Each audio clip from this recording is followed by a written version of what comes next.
వాళ్ళని ఎంతటి వారైనా సరే వారిని బోర్లో వేయకపోతే మాత్రం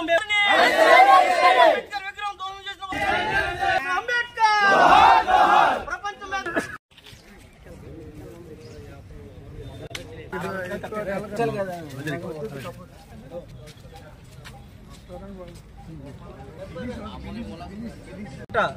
అంబేద్కర్ పార్క్ నందు 2014లో అప్పటి డివి రమణమూర్తి గారుతో ప్రారంభించబడినటువంటి ఈ యొక్క అంబేద్కర్ విగ్రహాన్ని గత రాత్రి కొంతమంది దుండగులు గుర్తు తెలియని వ్యక్తులు వారికి ఉన్నటువంటి దురహంకారంతో కుల గజ్జితోటి అంబేద్కర్ విగ్రహాన్ని పగలగొట్టి ధ్వంసం చేయడాన్ని మేము తీవ్రంగా నిరసిస్తున్నాం.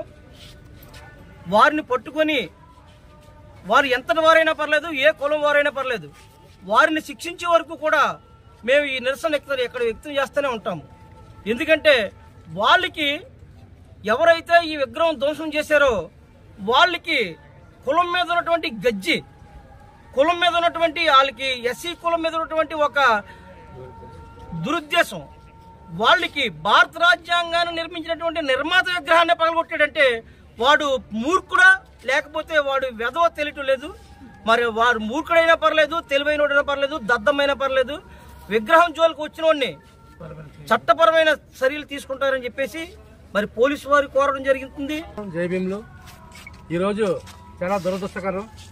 ఎందుకంటే నవభారత రాజ్యాంగ నిర్మాత, ప్రపంచ మేధావి, ప్రపంచంలోనే ఆయన యొక్క ఘనతగా ఆయన యొక్క చేసినటువంటి పనులకు, మంచి పనులకు ఆయన విగ్రహాలు ఎన్నో పెట్టినటువంటి ప్రఖ్యాతగాంచినటువంటి వ్యక్తి బాబాసాహెబ్ అంబేద్కర్ గారి విగ్రహం ఈరోజు పాయికరపేట నడిబొడ్లో ఉన్నటువంటి అంబేద్కర్ పార్క్లో ఎప్పుడో 2014 సంవత్సరంలో ఈ యొక్క పార్కు నిర్మించినప్పుడు ఆ యొక్క అంబేద్కర్ గారి మీద ఉన్నటువంటి అభిమానంతో ఆ యొక్క అభిమానులు పెట్టినటువంటి విగ్రహాన్ని కొంతమంది గుర్తు తెలియని దుండగులు ఈ ధ్వంసం చేయడం జరిగింది.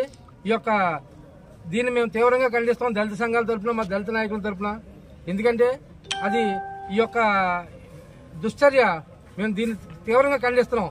ఎందుకంటే ఈ యొక్క ఇన్ని సంవత్సరాలు అవుతుంది కానీ ఎప్పుడు కూడా మా యొక్క ఒక 30 సంవత్సరాలు చరిత్రలో ఎప్పుడు కూడా ఇలాంటి దుర్ఘటన ఎప్పుడు జరగలేదు.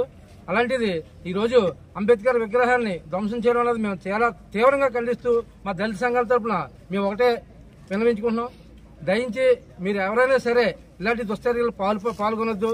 ఎందుకంటే మన పాయికరపేట అంటే చాలా పీస్ఫుల్ గా ఉండే ఏరియా, కానీ ఇలాంటి దిక్కున మీరు ఇలాంటి దుశ్చర్యలు చేయడం వల్ల ఈ యొక్క వాతావరణం దెబ్బతింటది. అలాగే దళితుల ఆశాజ్యోతి, చీకటి నుండి వెలుగులోకి తీసేటువంటి ప్రదాత డాక్టర్ బాబాసాహెబ్ అంబేద్కర్, అందరివాడు, భారత రాజ్యాంగాన్ని రాసినటువంటి ఆయనకే అవమానం పాయికరపేట చరిత్రలో కనీయనిటువంటి చరిత్రలో ఈ అవమానం జరిగింది. కాబట్టి ఈ అవమానం జరిగినటువంటి బాబాసాహెబ్ అంబేద్కర్ గారికి అవమానం జరిగినటువంటి ఈ కార్యక్రమంలో మేము దళితులందరూ కూడా ఆవేదన చెందుతున్నాం. ఎందుకంటే మా తండ్రి, మా కన్న తండ్రి కన్నా ఎక్కువ మేము ఫస్ట్ ఉదయం లేచినట్టే మా దేవుడు అయినటువంటి అంబేద్కర్కి దండం పెట్టుకుని మేము అందరం కూడా దళితులు బయటకు వస్తాం. కాబట్టి ఆయనకు అవమానం జరిగితే మా తల్లిదండ్రులు కూడా లెక్క చేయకుండా మా తండ్రి కోసం మేము ప్రాణాలైనా అర్పించడానికి సిద్ధంగా ఉంటాం.